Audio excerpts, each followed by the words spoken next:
Good to go? Yep. Hi, I'm Brian. I'm the CEO of ArtistBomb.com, and just wanted to show real quickly what the site is and why we built it. It's a struggle to book and promote events for local artists, and we tried to create a tool that would make it very simple to do that. Hi, I'm Doug. From a fan's point of view, ArtistBomb's advanced searching and filtering lets you look for exactly what you want in a venue, whether it's a certain kind of atmosphere or a certain kind of music, something you really can't do anywhere else online. So why don't you guys show us a little bit about what you can do on the website? So, yeah, Sure. if you click Find Events, we get the genre filter. That would be cool. So if someone comes in looking for a certain type of genre, such as a rock show, we have all the specific niches, but if someone's just looking for rock, they can quickly show all the rock shows in the database, and then they'll be able to browse those events when they come up. So it's set up really organized to be able to find exactly what you're looking for different types of users. But really the nuts and bolts is the features that we have for bands. So there is a gig list, which is set up for bands to be able to find shows that are looking for artists. And then as soon as a show is fully booked, the promoter will publish the event, and then it goes directly into the event list for fans to be able to take a look at. So it really is an interface for artists and venues or promoters to be able to work together to bill a show and then promote it to the fans instantaneously. So if you're an artist, you can contact a venue through the site, and that can sort of get you on the bill for a certain night. Is that how it works? There's some limitations to that concept where we've seen some other websites try to do that, but the problem is there's not somebody always at the venue side who's trying to put on shows, or it becomes hard to dilute it and hard to organize when it's just bands saying we want to play, we want to play. So this is more set up right now as something that somebody who actually puts on an event says, I want to have this kind of event. So all the venue has to think is, I want to have comedians on Sundays and I want to have rock shows on every second Saturday of the month. And then they'll put those opportunities in the system. And then the bands are always inquiring on an opportunity by opportunity, date by date basis. Right. Cool.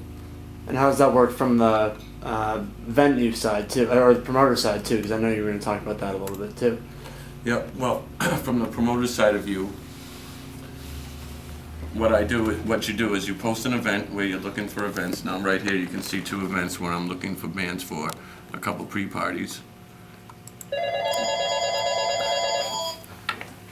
You create the event, and the great thing about it is, so this is what the bands would see when they're looking for an event. This is the event details. It has the show agreement right here, so you can see what we're doing. I'm using an outside agreement right here, so I say email me if you have further questions. Sometimes when you know the agreement, you can put the agreement right in there if it's a flat rate, if it's a percentage of the door, so all the bands can see this right away. If it's 21 plus, all the information is right here, where it is, the booking, what set we're looking for. You can have the flyer up here as well, and the great thing about it for me, somebody like me, is it also has event records, so you can go down and keep a running tally of what you made at the door, your total draw. You can come down and keep what you paid each band, the draw, a little bit of notes on each band, so you can go back 6, 7, 8 months from now and look back and go see what the bands did, who was good, who was bad, what their actual numbers were compared to what the estimated draw was.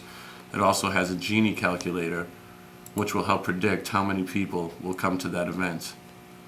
And that's based on the artist's popularity. Their popularity, yeah, we built an algorithm that helps predict based on mileage and how popular they are from the event, and how many people that we will predict within about 15-20% accuracy on how many people that particular band will bring to that event. So in a couple years, when more bands and venues start to join, where are you guys sort of shooting for as a company? Well, we want to create a very simple marketplace that it's completely free for artists. So it's just a service, a complimentary service for artists. And it's $30 a month for venues and promoters who decide they really, really love it and they want to take advantage of being able to book 3 or 4 nights of entertainment every single week, keep all the calendar organized.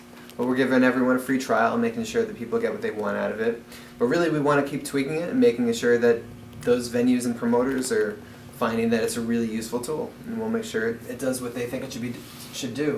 This is one little feature that people seem to be really drawn to, but just being able to calculate exactly what time the bands are playing. So this is a show that's going to have 4 sets, and 2 of the bands are booked. These are the 2 bands that are booked, so maybe these guys are going to become the headliner.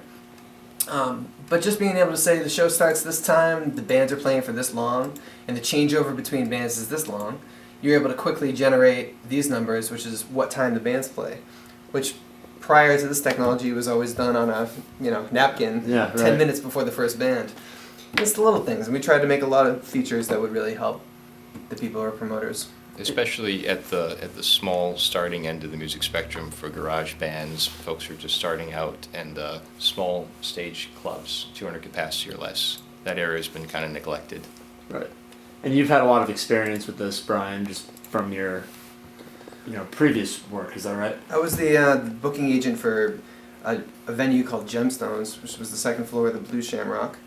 And there's so much work that happens when you're trying to book a local band showcase, which is what they specialize in, that we wanted to make it a lot faster and smoother to be able to do that. Because constantly you have these young promoters come in, want to book a lot of shows, and they get burnt out because there's too much work managing all those interactions with the 5 bands who have 5 members. So really trying to make it something that's an easier job so we can have more shows. People can find the shows easier with the filters and the site. On some shows that we did at the Blue Shamrock in Lowell, and I know that they have the site Artist Bomb, and that it, in essence, is as I understand it at this point, a one-stop shop where for both artists, venues, promoters, is that safe to say, and to all kind of meet in one place and Absolutely. find what they're in need of. And what sort of entices you about that as someone in your position? Well, as someone, I'm a promoter at the Smokehouse Tavern, and so we're always, looking to obviously, keep our existing crowd or get, new people in there. We occasionally do live shows.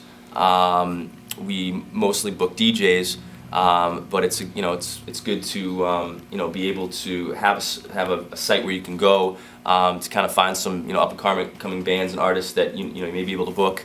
Do you guys have DJs on there as well? Mm-hmm. Okay, so you can find talent on there as well, and also just kind of see what other locations are doing, what other venues are doing. Just basically keep up with with the industry basically. Bands, They were- this button goes to the same place. Okay. And then as soon as it's all booked, Mitch will push this button right here. It says publish the show. Yep. And then it pops into the event list. Under the it would be green. Right, and then that's kind of what the fans are Nice. sort of expected to be Oh, okay. browsing, so they can see what's going on. Nice. So if it's like halfway booked, he decides, you know what, let's just start promoting it. It's gonna have Romano, it's gonna have Freevolt. Yeah. You can hit that, and it'll still be a gig. Right. And then when he wants to take it out of the gig list, if it's all booked, he just changes the booking ends date. Nice. But you create as many sets as you need. So I'm not gonna save this, so I can play with it a little bit. Right. But maybe he wants to have 5 DJs or whatever it is. Yeah. It's all drag and drop what band's gonna play when. If he decided this band, who's already agreed, that's why they're in the book us box. Mhm. So all the bands are either in this box because they want to go talk back and forth, Okay. and they're inquiring. But as soon as the band changes their status to they're agreed with the agreement, Mhm. then they pop into this book us box, so you can book them with one click. So if I wanted to book these guys, okay, we got a couple open sets. We can either book them for set 1 or set 4. Yeah. And then you just boom, you agree, and then that pops them up. So they're kind of like they're working their way up the food chain here, right? Okay. One thing that people are pretty pumped about is this feature. So basically, you can just put in right here whatever you think is their popularity. So maybe the Romano project is kind of tagged with 182 Productions. And 182 Productions is going to bring some people out, so you can put in whatever you want here for like how many fans they have. So they got 808 on Facebook. Maybe Okay, I'll okay. give them like 1,000 because I know Mitch's crew is going to bring some people out too. And then how far are they driving? Maybe these guys are driving 25 miles. Okay. And then right here is that Genie estimated draw, so you can really see an How many people we estimation think they're gonna of how bring many out. people we think should So come you out. got you've got a Good draw calculator. that's what I was gonna say. There's a formula in there It's an basically. algorithm, yeah. Got it. Okay. So that based on how far you got to drive and how many fans you have, how many will actually show up. Yeah. And That's then, interesting. if you go back up to the event records, Mhm. And once you can start keeping the real numbers that they drew, see how much their draw was compared to what their estimated draw was, in the future, it will help keep that, it'll make that number a lot more accurate. Wow. You know, so now you can keep what the total draw was and then draw based per band. So let's say, you know, I'm going to enter the draw for each band. I do have a guy at the doors taking tallies. Mhm. So maybe these guys brought 25 people, Yeah. and maybe we paid them $150. Yep. Maybe these guys brought 15 people. We paid them $80. And then up here, this automatically comes in, shows you what you okay. paid the bands, Yeah. how much draw you had because Yep. you filled in the blanks below. Yeah. And you compare it with, you know, that estimated draw is going to pop in there from the booked artists, Yeah. still in R&D. And then maybe And there's you your know, actual numbers, basically, or what you actually took at the door. I mean. Yep. Yeah. So you Okay. can fill this in. We figured it makes the most sense. Maybe it's 40 times 5, so that's like 200 or whatever it is. Mm-hmm. Is that right? I don't know. Other revenue, 20 in t-shirts. You overpaid your artist. What's that? It looks like you overpaid your artist. Yeah, pretty much. Lost some money on this one.